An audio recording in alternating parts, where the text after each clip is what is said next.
La flamme de l'espérance vient d'être ravivée et les forces du mal, l'inquiétude, les maladies se muent à jamais dans le silence de la confusion.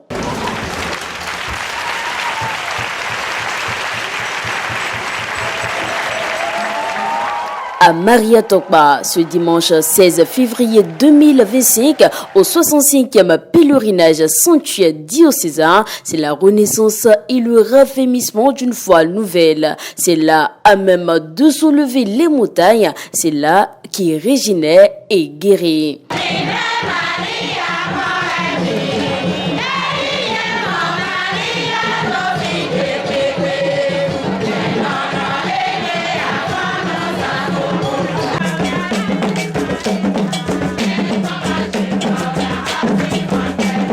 À cette célébration tant attendue, touchée par l'onction de la guérison, malades, personnes affligées par le poids de l'âge et autres personnes en difficulté ont tous été témoins de la puissance de la Vierge Marie et de son Fils Jésus. Une fête glorieuse à dimension spirituelle où autorités politico-administratives n'ont pas voulu se faire compter l'événement. Il s'agit bien du pèlerinage diocésain qui redonne vie à l'espoir, comme le martèle l'homme de Dieu Monseigneur Aristide Gonzalo dans son homélie.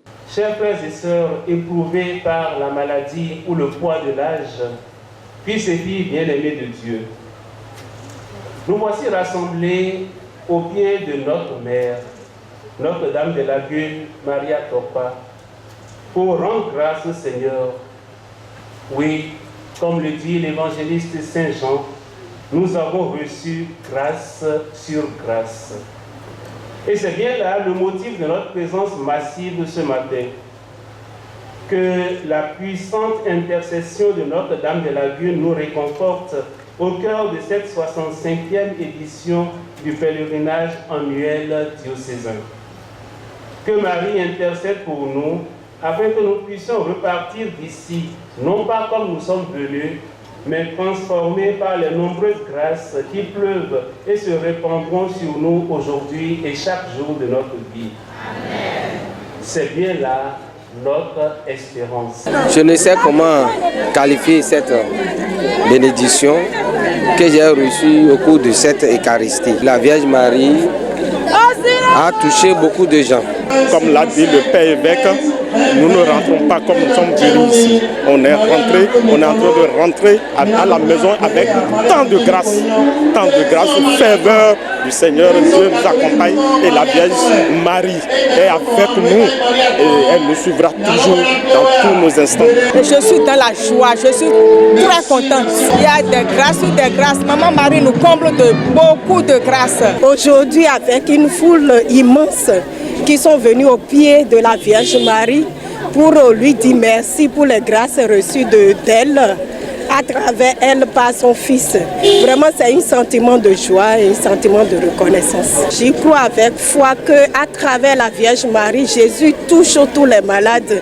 Et par notre espérance que nous avons reçue, et puis cette année l'année de l'espérance qui nous appelle à vivre vraiment notre espérance à la suite du Christ, que le Christ est vraiment à l'œuvre et que quand nous espérons ce que nous espérons avec foi, nous l'obtenons de la part de Dieu à travers sa Sainte Mère. Je tiens à remercier le Père Naïton pour tout l'effort qu'il met à l'œuvre pour que ce pèlerinage soit un succès. Et je prie pour que le Seigneur lui accorde la santé et la force nécessaires pour les prochaines années à venir. Action de grâce à Dieu, prière, chants et danse, tout aussi minutieusement a été fait pour la gloire de la Mère très sainte, la Vierge Marie, par cette multitude de personnes. Pour le Père recteur du sanctuaire, Maria Tokpa prend une nouvelle allure à travers ce pèlerinage diocésain. Nous sommes arrivés à 9500 voire 10 000 pèlerins. Ça a été un environnement débordant et des gens un peu partout pour seule cause, l'amour à Dieu par Marie. Je me rends compte que de plus en plus, ça prend de l'allure. Maria Tokpa n'est plus un lieu caché. Maria Tokpa est devenue au cœur de tout le monde et surtout au cœur de la chrétienté dans la sous-région, un lieu de haute grâce. Parce que les gens, ils disent, quand ils viennent ici, ils demandent une grâce, ils l'obtiennent. Donc aujourd'hui, c'était le jour remarquable pour dire merci. Et là, on a noté aussi la présence des autorités. Là où il y a la Vierge Marie, il y a Jésus, il y a l'Esprit Saint, il y a le Père. Alors, à travers la ferveur des gens, l'enthousiasme des gens, on est émerveillé du sens du sacré que vous avez encore au Bénin. Parce que nous, les Yovo, on l'a perdu. En Occident, Dieu n'intéresse plus. Or, c'est dans la nature du monde, de l'homme de louer son Créateur. Et vous avez ça encore et on l'a bien senti ici à Porto Novo.